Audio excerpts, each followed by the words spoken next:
I've been a biologist ever since I was 22 years old. I grew up on a farm in rural Illinois, so nature has never been a stranger to me.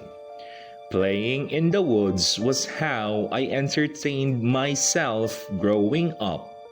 Spending all my time in the forest as a child, people expect me to have stories about Bigfoot or strange noises or finding some weird shrine out in the middle of the woods. But no, the weirdest thing I ever encountered was a bobcat screeching. It sounds just like a woman's dying scream. And yes, to everyone who ever claimed to hear a skinwalker or goatman screeching in the woods at night, I promise you, it was just a bobcat. The truth is often mundane and disappointing. You'd think this would mean I'd have gotten bored of the woods, but I never really lost my love for them. Nature is boring. That's why I like it. You know what to expect. That's why after college, I decided to make studying nature my full-time career. I'm a biologist for the Sierra Club, specialized in the ecosystem of the Midwestern America. Fish, birds, deer, elk, bears, wolves, the like.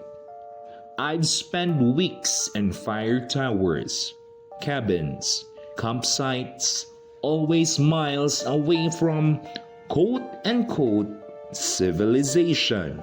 I'm usually gathering data on local wildlife, measuring for populations, determining whether the ecosystem is stable or if anything threatens it. The work is not glamorous, but I enjoy it. The nature had still never surprised me until my last assignment. I was designated to be stationed alone in a cabin in the Ozarks. The assignment was supposed to last 3 weeks in May. The Sierra Club was alerted to a steady decline in local elk population over the last decade. Nothing drastic but enough to raise concern. My job was to take census of the wildlife, measure for populations, the usual. These are my diary entries for my assignment, starting with my first night. I arrived in the evening in early May. Nothing was amiss the first 2 nights. It seems like an assignment like any other. The sound of the forest were exactly what you'd expect. Crickets, an owl's hoot, and the occasional elk call.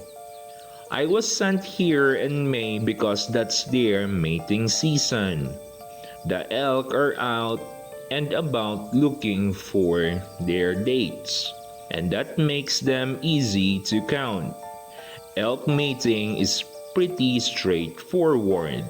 The female lets out a call and waits for a male to find her. Usually it's first come, first serve. If you catch my drift. If only, right? It was clear that the love was in the air. And for all the calling, you'd think I would start seeing elk. But by the second day, I still hadn't spotted a single one. The third night, I was lying awake in bed uneasy. Something wasn't sitting right with me, but I couldn't put my finger on why. I was about to nod off when a female call cut through the night. I sighed. That was the second time that night I'd heard her. What Are the fellas having a guys' night in or something? And that's when it's finally hit me. I should bolt upright in bed. For the last 3 nights, I had heard nothing but female mating calls that should have drawn every male within half a mile. Now elk are not discreet, and they don't beat around the bush. When the male gets to the female, well, let's just say that the whole forest will know about it. I sat in bed staring out into the night, pondering. There have to be males close enough to herd this female. So after 3 nights of her calls, why haven't I heard the main event? The third day, I went out onto the trails, once again looking for some sign of elk in the forest. What I found was not encouraging. About a quarter mile from my cabin, I was trekking down the trail when I noticed something 30 feet in the woods. A large, brown, fuzzy mass lying in the brush. I smiled. An elk taking a midday nap? I took out my binoculars to get a closer look. It was an elk, all right, but my smile dropped when I realized that the brown, fuzzy mass was completely still. I carry a hunting rifle with me for safety. I readied it and approached the elk carefully. It looked fine from where I was standing, but I nearly dropped my rifle when I rounded to the animal's front. It was a carnage. The poor creature had been completely gutted. What little remained of its entrails hung loosely out of its chest cavity. The ribs had been pulled apart, and huge claw marks scarred its flank.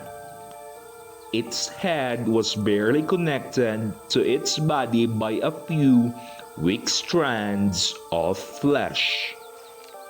I heaved and almost lost what little breakfast I'd had. It was horrifying. I had to take a few moments to collect myself. This was the first time that nature had surprised me. What could have possibly done this? I've studied wildlife for years. This was a bull elk in its prime. It would have stood 9 feet tall alive, a king of the forest. There is no predator on this continent that could have taken down a full-grown bull, pack or no pack. Even a grizzly wouldn't mess with something this big. The bears are mostly scavengers anyway. My mind raced through possibilities, trying to think of an explanation. Maybe it had been sick. Maybe a predator came upon it in its sleep, took it by surprise. Yes, that must be it. It couldn't have fought back. But this savagery, those claw marks were bigger than even a grizzly's.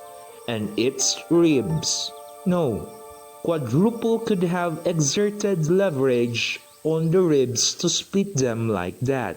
You would need arms. A chilling thought occurred. A human? Could human have done this? But why? Hunter would skin it, or take the head at least, or mount their walls. It's some psychopath out here dismembering wildlife for fun. And that still wouldn't explain the gruesome claws. Whatever this was, it needed to be reported.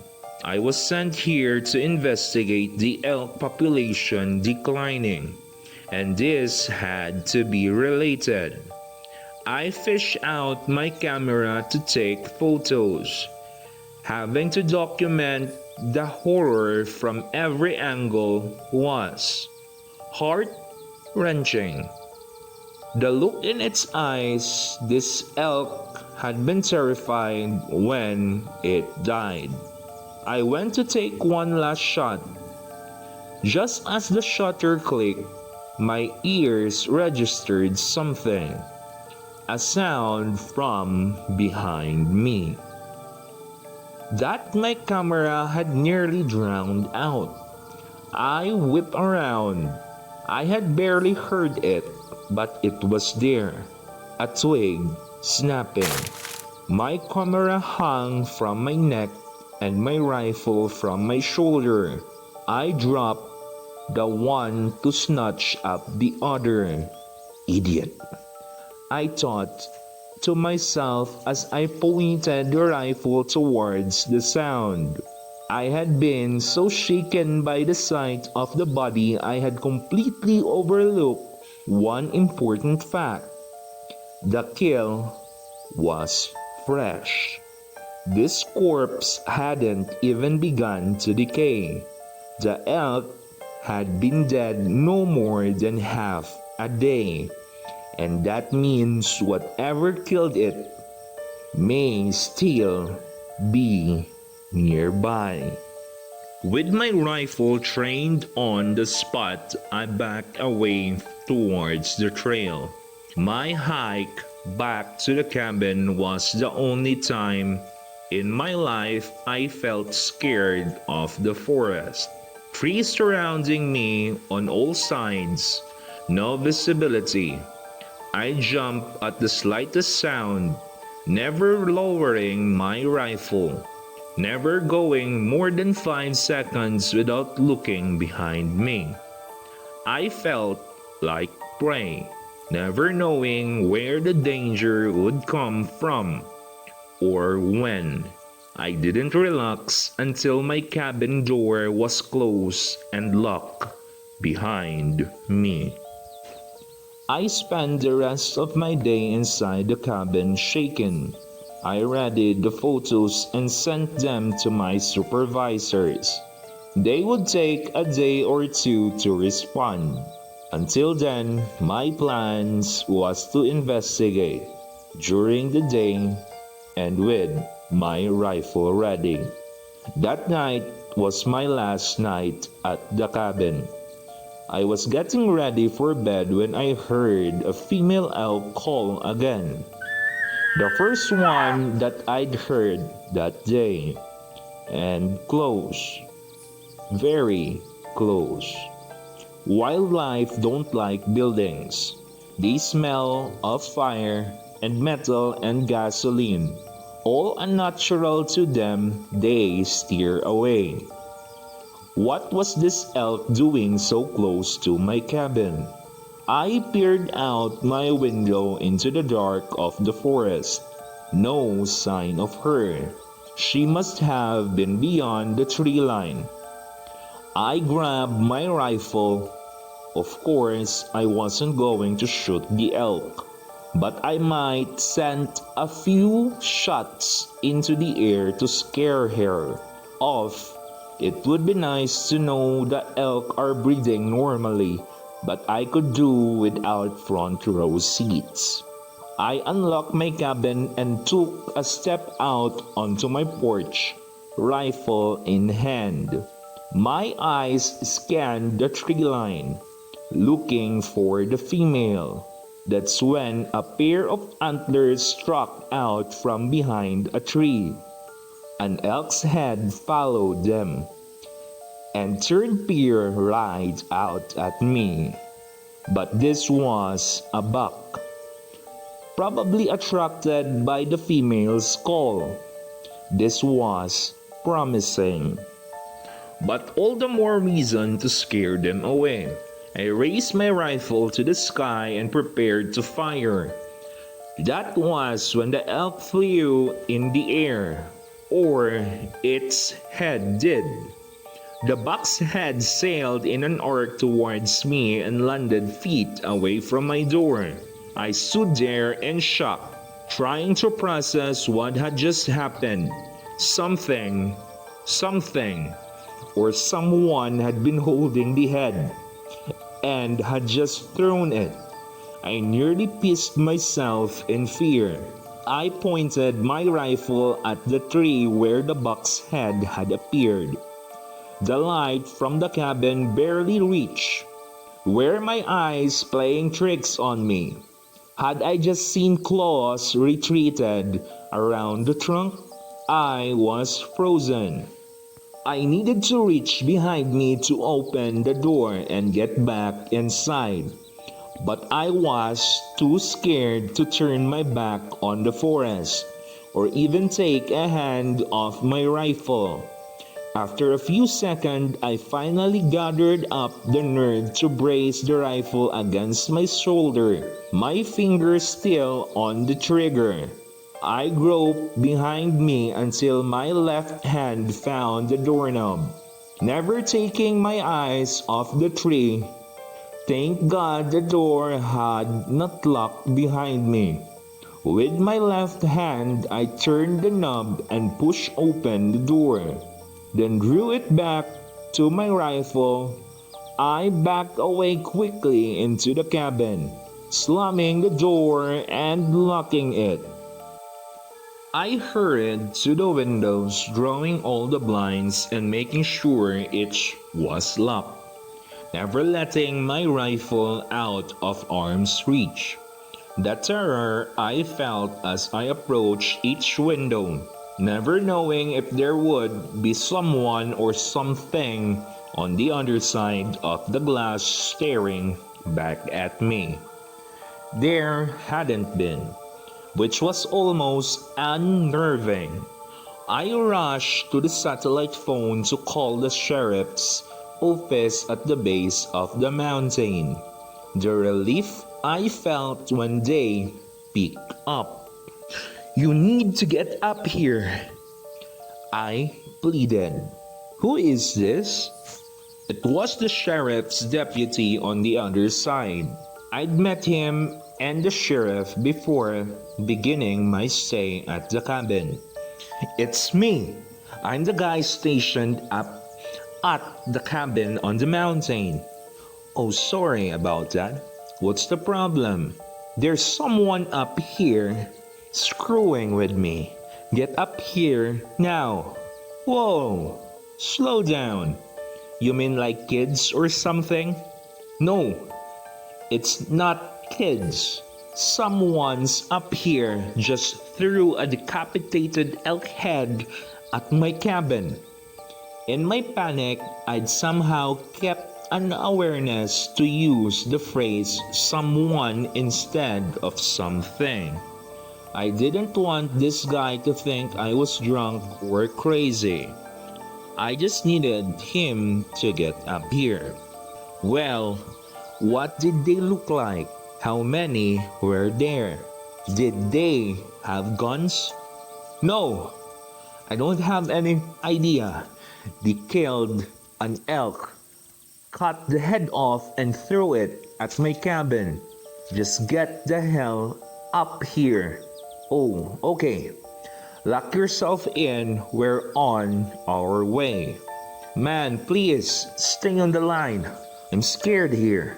I was really terrified.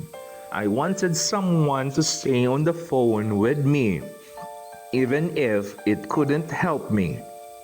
The man replied, "I can't get to you and stay on the line at the same time. I'm calling the sheriff now. We're on our way. Just lock yourself in and stay there." The man hung up. I swore. I was alone again. A female elk call rang out again. This time it was even closer. It sounded like it was right outside now. I took up my rifle again. That's when the tapping started. While I was talking to the deputy, I hadn't been watching the windows. The sound was coming from the window to my right of my front door. My eyes widened in horror. A single gray claw was tapping on the right edge of the window. Just one claw. Whatever it was attached to what wanted to stay out of sight. The claw stopped tapping. Instead, it drew itself along the window and out of my sight, leaving a long, ugly scratch. The sound was horrible, but it didn't stop when it left the window. I could still hear it, dragging along the wooden walls of my cabin. The creature was scratching through solid wood. Could it break through my window? Why didn't it? My knees shook. I tracked the sound of the scratching with my rifle. My mind raced. Could this thing get in? How long until the sheriff showed up? I was high up on the mountain. The drive up here took 45 minutes. Even they heard it might be a half hour. Even if they did get here, could they stop this thing? Should I make a run for my truck? No. Whatever that thing was, it could get to me before I could get to my truck. Something nagged at the back of my head, but I could barely think.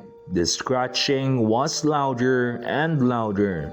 Whatever this thing was, it had torn a bull elk to shreds. How could I stop it? The bull, that's when I realized it.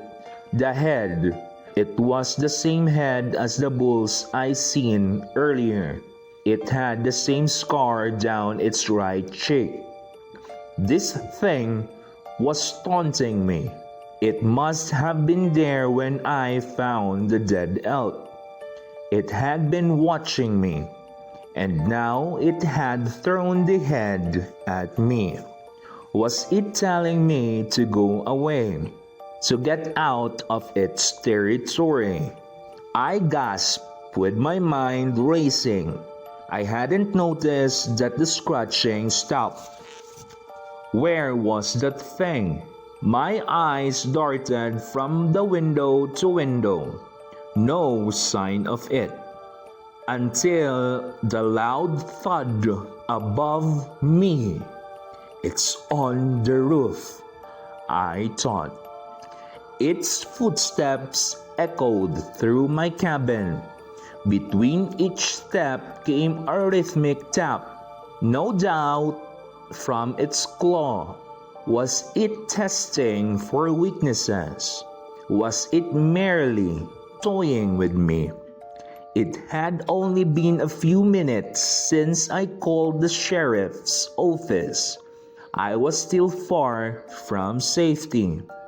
I hadn't moved since the call. The thing on my roof thudded from the spot to spot. The shock was starting to wear off. Focus. Think. I told myself. The thing had probably seen me through my window. It was right above me. The bathroom. The bathroom was the safest spot. There were no windows. If it does break in, it will have to look for me, then break through the bathroom door. That might buy me an extra minute and it might save my life. The creature knew where I was. I had to try to change that. I slowly slipped off my shoes, keeping my rifle trained on the roof. I kicked a shoe towards my bed. Sure enough, the thuds on my roof followed, stopping right above the spot where my shoe had landed, it striking me. I slowly shuffled to the bathroom, not raising my feet, afraid to make a sound, praying that the door would not creak. I opened the bathroom, preparing to lock myself inside. I was shutting myself in, hoping that I wouldn't die in this bathroom, when I heard a loud scratch, followed by a dull thud. It had jumped off the roof. It was now on the ground again, outside the cabin. Why? Was it going away? I was afraid to hope that maybe it had gotten bored. Maybe it had found some other prey. That was when I heard the woman scream. I gasped and covered my mouth. How was that possible? No one else is up here. A hiker? A camper maybe? The scream came again. "Help!" she cried out. I gripped my rifle, crying now. I was frozen in fear. The thing was out there, chasing some poor woman, and I was too cowardly to help her. I just wanted to stay in that bathroom, hiding, hoping that every second the thing spent chasing that woman was another second closer to the sheriff's getting here. I don't know how long I sat there, cowering. Another more desperate scream, "Help me!" There was something in her terror. She was more scared than I was, and there I sat, letting her die. My shame overcame my fear.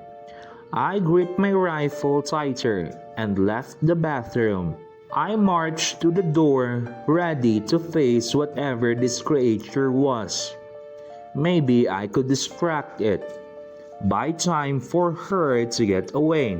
Maybe the sheriff would find her, even if the thing got me first. Just as I was reaching for the doorknob, she cried out again, a pained, dying scream. I was too late. That thing had gotten to her. I was a coward, and because of that, she was dead. The woman moaned in pain, this time just a few meters away from my door. This must be her final moments. And I listened, safe in my cabin. She groaned once more, but this sounded different somehow. It was. My eyes widened in shock and realized I drew my hand from the doorknob as if it had burned me. I had never unlocked it, thank God. The moan came again, this time unmistakable. That was not a moan of pain or terror. It was an entirely different kind of moaning. I backed away from the door. "You bastard!" I muttered. "You almost got me." It all made sense now. There never was any female elk. Mimicry is a common adaptation in all ecosystems, both for prey and for predators. This thing, it let out female elk cries to draw in males. And then, well, I had already seen the result in the forest. That's why I never heard the elk mating. There was no female waiting for them. Only this monster. And now it was trying the same tactic on me. I nearly sobbed in terror. It had tried to lure me with the sound of the woman in distress. It thought that might draw me out. When that didn't work, it switched its tried and true method, a mating call. I aimed the rifle at the door. The moans continued, louder and more intense. Building into climax, I was nauseous at the thought of whatever it was out there, squatting in the dark, mouth agape, emitting this perversion of a woman's voice, trying to draw me out into the dark and rip me apart, just like the elk. I stood with my rifle trained at the door, not moving. I had resolved that I was going to stand there until the sun rose or until the sheriff came. And the moment I saw this thing, I was going to shoot it. I don't know how long I stood there among the echoes of that sick creature. Eventually the moan puttered out and I was left in silence until the tapping began again, in the same spot as before. There it was, the single gray claw, tapping on the same spot where it had scratched the glass. But then a second claw joined it, then a third. It drummed them along the glass, slowly, ever so slow. A patch, a gray fur poked out from the edge of the window. Time stopped, and the creature brought its face into full view. It was terrible, like a sloth, but its mouth and nose were caked in blood. It had tiny, beady eyes, front-facing, a predator's eyes, large, pointed ears almost like a bat, thin, cracked lips. The monster looked right into my eyes. It cocked its head and then it pulled those horrible, bloody lips into a smile. Its razor-sharp teeth still stained with blood and flesh. I'll never forget them. It pointed that hideous grin at me as it drummed those claws on my window. Shoot, shoot, shoot, I told myself. But I was frozen. This thing was going to kill me. Light poured through the front window. The monster disappeared out of sight. The sheriff and deputy had arrived in their truck. The two of them sauntered up to my porch and knocked. I had to shake myself out of my stupor and open the door. Both of them backed off and drew their weapons at me, screaming at me to put my gun down. I was still in shock. I think the only thing that kept them from shooting me was my terrified look in my eyes. They asked me what the hell was going on. I could barely speak. I just kept frantically repeating that they needed to get inside, that it was still out there. They eventually told me to come with them down to the sheriff's station. At first, I refused to leave the cabin. They sort of half-dragged, half-walked me to the truck.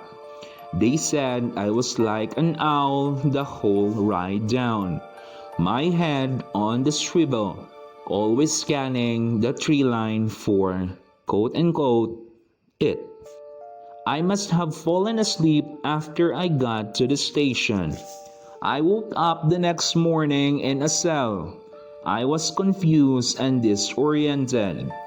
I nearly wept from fear when I finally remembered everything I had been through the night before. The sheriff and deputy sat me down in a room and asked me what the hell had happened last night. I was silent at first. I did not know what to tell them. If I told them the truth, they'd think I was crazy. They asked me about the elk's head that I'd told them about during the call. It was gone when they got there. Just a bloody stain on the ground where it had been lying. I made up a story, said that some kids was prowling around my cabin, making noises, trying to scare me. I called the sheriff's office because I thought I saw one of them with a gun. The sheriff only made me go over the story once. He seemed satisfied. He took me back up there the next day to collect my stuff. In broad daylight, of course. Sure enough, there were deep scratches marked along the side of the cabin. The sheriff didn't look at me. "Kids," he said. We collected my things quickly and hurried back down the mountain. I reported to my supervisors that it was probably overhunting causing the population decline. The sheriff saw me off while I was waiting for the bus to take me back home. He shook my hand and drew me in for one of those manly half hugs. He gripped my shoulders. "Don't ever come back," he whispered. I gave him a confused look. He stared me right in the eyes. "It knows you now, has your scent, seen your face, heard your voice. You've got away once, it won't happen again. So don't ever come back." That was years ago. I burned the clothes that I had worn that trip. So there's no way they'd end up near the Ozarks again. Never been back anywhere near the Ozarks. And anyone who's ever asked me, I always tell them to steer clear. I've spent so much time trying to forget what I saw that night. But that face, I remembered every detail. It kept me up so many nights, with so many questions. What the hell was it? Some freak of nature? A mutant that somehow survived past infancy? Something supernatural? An alien? Those ears, perfectly crafted to detect minute sounds, just like a bat. That explains its mimicry. It grew up in that forest, hearing the elk calls. After a while, it learned to copy them. I'd spent so many nights asking myself, how did it know a woman's voice? I dreaded to ponder. When I slept, I dream. I have nightmares. Nightmares about campers sitting around their fire when all of a sudden they hear a voice calling out to them from the woods, crying for help. The voice in my nightmares calling them into the darkness of the trees, away from the safety of their fire. The voice, my voice.